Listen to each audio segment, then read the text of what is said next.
आज विश्व थैलेसीमिया दिवस है और हम आज एक ऐसी शख्सियत के साथ बैठे हुए हैं जिसे थैलेसीमिया फाइटर के नाम से गोरखपुर में जाना जाता है। हम स्निग्धा चटर्जी के साथ बैठे हुए हैं, उनसे जानते हैं कि कब से इस बीमारी से ये ग्रसित हुई और कब से ये लड़ाई लड़ रही हैं और किस तरह से इस बीमारी लाइलाज बीमारी को लेकर के समाज में लोगों को जागरूक कर रही हैं। स्निग्धा जी, सबसे पहले तो एनबीटी ऑनलाइन पे आपका स्वागत है।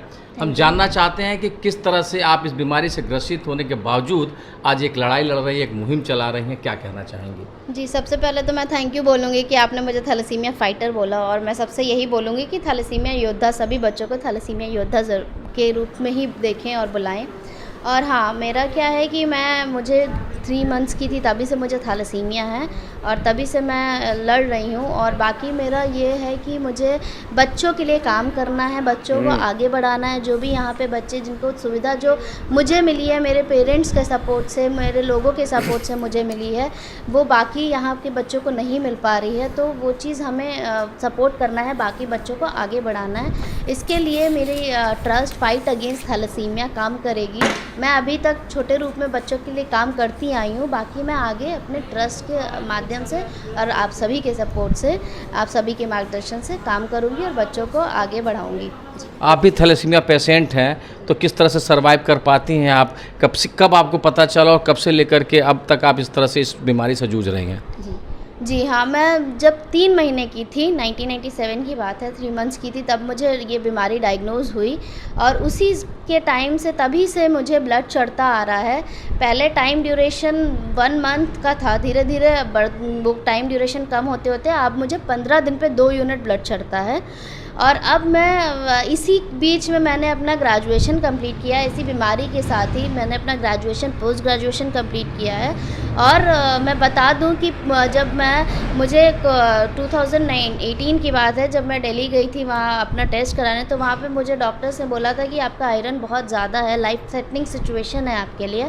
तो उन्होंने मुझे आयरन चिलेशन का इंजेक्शन रेफ़र किया था। तो वो मैं लगा के 12 घंटे वो आयरन चिलेशन का इंजेक्शन लगा के मैंने कॉलेज क्लासेस भी की है। स्कूटी से जाके वो अपना इंजेक्शन लगा के मैंने क्लास किया है। तो जी, मैंने ग्रेजुएशन, पोस्ट ग्रेजुएशन ऐसे ही कंप्लीट किया है। और बाकी मेरा एम है कि मुझे आगे रिसर्च करना है, पीएचडी करना है। तो मैं अपने एम के साथ अब ऐसे ही आगे बढ़ना चाहती हूँ जी। थैलेसीमिया के साथ ही कर रही हूँ, बट हाँ, इसीलिए तो फाइटर कहलाते हैं हम कि इसी के साथ आगे बढ़ते हैं, अपना नॉर्मल डेली रूटीन फॉलो करते हैं जी। गोरखपुर में जिस तरह से थैलेसीमिया की बीमारी भी बच्चों में देखी जाती है, लगातार बच्चे इसके ग्रसित पाए जा रहे हैं, तो क्या गोरखपुर में प्रॉपर इलाज की अभी कमी है? आप सरकार से, हालांकि सरकार बहुत कुछ कर भी रही है, तो सरकार से किस चीज़ की ऐसी आवश्यकता है जो आप कहना चाहेंगे कि इस चीज़ की ज़रूरत यहाँ पर है? जी, सरकार से मेरा यही निवेदन रहेगा कि आप कृपया करके हेमाटोलॉजी डिपार्टमेंट ज़रूर यहाँ पर खोलें, क्योंकि सभी हॉस्पिटल्स अपनी तरफ से जैसा हो पाता है वो मदद दे रहे हैं। सभी हॉस्पिटल्स प्रॉपर तरीके से थैलेसीमिया पेशेंट्स को हेल्प कर रहे हैं, लेकिन जब तक इधर हेमाटोलॉजी डिपार्टमेंट नहीं खुलेगा तब तक प्रॉपर केयर बच्चों की नहीं हो पाएगी। क्योंकि बच्चों को क्या चाहिए, क्या नहीं चाहिए, वो एक एक्सपर्ट ही बता पाएगा, और वो एक्सपर्ट वो तभी हो पाएगा जब हेमाटोलॉजी डिपार्टमेंट यहाँ पर खुलेगा। और जेनेटिक बीमारी है, इसको लेकर के किस तरह से अवेयर करना चाहेंगे कि लोगों को क्या करना चाहिए? जी हाँ, जैसा कि थैलेसीमिया एक अनुवांशिक जेनेटिकल डिसऑर्डर है, तो इसमें आपको क्या करना है कि पहले जब आपकी शादी का टाइम आता है, तो आप जैसे जन्म कुंडली मिलाते हैं, तो आप रक्त कुंडली ज़रूर मिलाएं।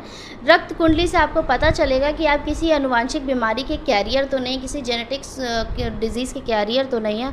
और अगर वो हो जाता है, अब अगर मान लीजिए कोइंसिडेंटली 2 कपल कैरियर होते हैं, तो आगे उनको प्रेगनेंसी के टाइम पे अपना टेस्ट कराना है और उसमें पता लगेगा आपको कि आपको थैलेसीमिया बेबी कैरियर है या मेजर है। और अगर मेजर हो तो आप उसको अवॉइड ही करें, उसको अबॉर्ट ही करें, तो वो ज़्यादा सही रहेगा।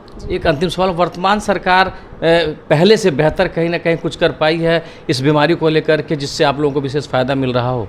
जी, वर्तमान सरकार का मैं धन्यवाद दूंगी, क्योंकि 2016 के बाद से हमारी बीमारी दिव्यांगता में आई है, जिससे हमारी बीमारी का बहुत ही एक्सपेंसिव जो आयरन चिलेशन थेरेपी का जो खर्चा और जो हमारे ट्रीटमेंट का जो खर्चा होता है वो बहुत एक्सपेंसिव रहता है। तो वो हमें बहुत सुविधा मिली, हमें सरकारी अस्पतालों से अब फ्री मेडिसिन मिल रही है और फ्री ट्रीटमेंट मिल रहा है। और अब तो हमें ऐसा भी हो गया कि हमें किसी भी ब्लड बैंक में ब्लड डोनेट करने के लिए अब नहीं बोला जाता है। तो जी, वर्तमान सरकार से हमें बहुत सपोर्ट मिल रहा है इस चीज़ के लिए। बाकी मैं ये ज़रूर बोलना चाहूँगी, ब्लड डोनेट नहीं करना पड़ रहा है तो इसका ये मतलब नहीं कि आप अपनी रिस्पॉन्सिबिलिटी नहीं समझिए।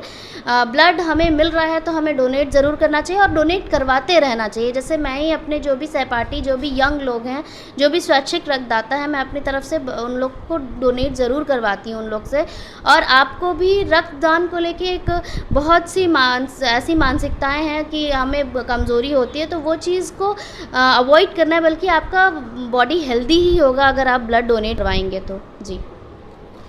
तो ये स्निग्धा चटर्जी थी, फाइटर हैं ये, एक तरह से थैलेसीमिया फाइटर। इनका साफ कहना था कि जिस तरह से वर्तमान सरकार काम कर रही है, हम लोग को पहले से बेहतर इलाज मिल पा रहा है, बहुत सी सुविधाएं भी मिल रही हैं और कहीं ना कहीं इलाज का खर्चा भी बहुत कम आ रहा है इस समय।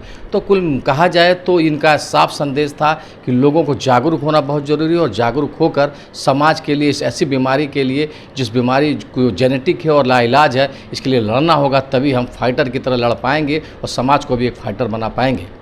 NBTI के लिए गोरखपुर से प्रमोद पाल की रिपोर्ट।